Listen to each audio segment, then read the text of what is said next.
Welcome to the 3rd of November, 2020 here on Sheep Guarding Llama. I am Scott L. Miller. It is American Election Day. Well, kind of, because, we don't elect people in the United States, but it's the day that we vote and, hope that the government listens to us, because they don't have to, because we're not a democracy. Anyway, so welcome to Election Day. I was up late last night till about 2 o'clock in the morning watching the early election stuff, seeing what was going on in New Hampshire and all those places that raced to get their first votes counted early in the day. And of course, the first vote went 100% to Biden, and then huge numbers to Trump minutes afterwards. And it's kind of how things are going to look. So, entire day today, as you can imagine, well, the morning, you kind of just work and do normal work because there's nothing to see other than, are the election lines good? Is there any, has there been a shooting or anything like that? It's sad that those are you actually tune in the United States to see if that stuff has happened, because you can kind of predict it, right? There was militia out and military out all over the place, anticipating potential violence today,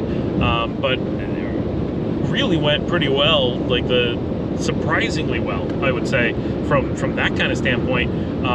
So busy day at work, and then this evening, the entire evening is just watching the news, and mostly me watching the news on my own, because Paul and Dominica can't handle the stress of what's going on currently. Right? They just want to know at the very end of the day what they need to know, because they find it all a bit much. It's not completely surprising that we did not get a clear winner tonight, although typically we do on a Tuesday, Election Tuesday. We normally know who has won, but we don't really always, right? But we should know tomorrow. Tonight, it is surprisingly up in the air. It's one thing to not be able to call it, but there's not even a really good guess at this point. It's pretty close to 50-50 at the end of the day, which I think people should have expected for the most part, because of lots of reasons. And people were, I don't know what it is about the American left that they're so hopeful that America isn't so far to the right, but they know that it is. It's just delusional to think that people will see what the right does and go, oh no, we can't let that happen, and then do something else. No, because half the country, that's what they want. So they're not going to respond to it in a negative way. They're going to look at it and go, oh, they did what we wanted. Let's get more of that. Right? Duh. So really, it just highlights the massive rift in American culture that has arisen. Who knows why?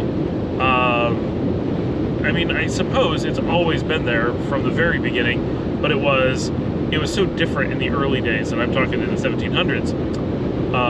But most countries have a much smaller range of voter ideals, I guess. The United States is so polarized between the moderate right and the extreme right, because as any country will tell you, there is no moderate or left in the United States. There's only slightly to the right and really, really, really far to the right. What is considered the left in the United States is still considered the right, or at most the middle, to any other country, including those directly bordering us who can't figure out our politics, because clearly we're confused, because the whole rest of the world is on the different spectrum than we are. And so it's very confusing when talking about things in the United States and trying to relate it to what we've heard from other countries, because they just don't relate. There isn't a way to compare.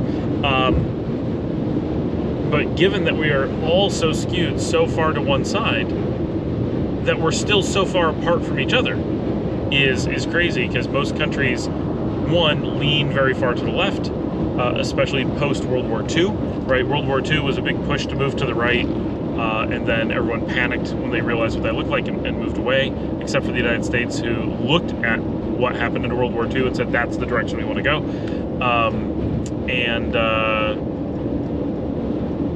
But their division is small, right? Those who lean farthest to the right and those that lean farthest to the left aren't generally that far apart from each other. Enough that they'll argue, but not like the U.S. And when I was a kid, I feel like they were much closer. to each other than they are now, and reversed for the most part, right? Most of the ideals of the Republican Party when I was young are now the ideals of the Democratic Party, and vice versa. It's very strange, but those things do drift over time. And if you watch voting results across the country of like which parties get voted for in which areas, it actually morphs around in really weird ways over the years. It's far more fluid than our modern look at American politics would have you believe. So anyway, Tuesday, mostly watching the news and getting no answers, and hopeful that tomorrow morning we will wake up and know something. See everybody there in the future.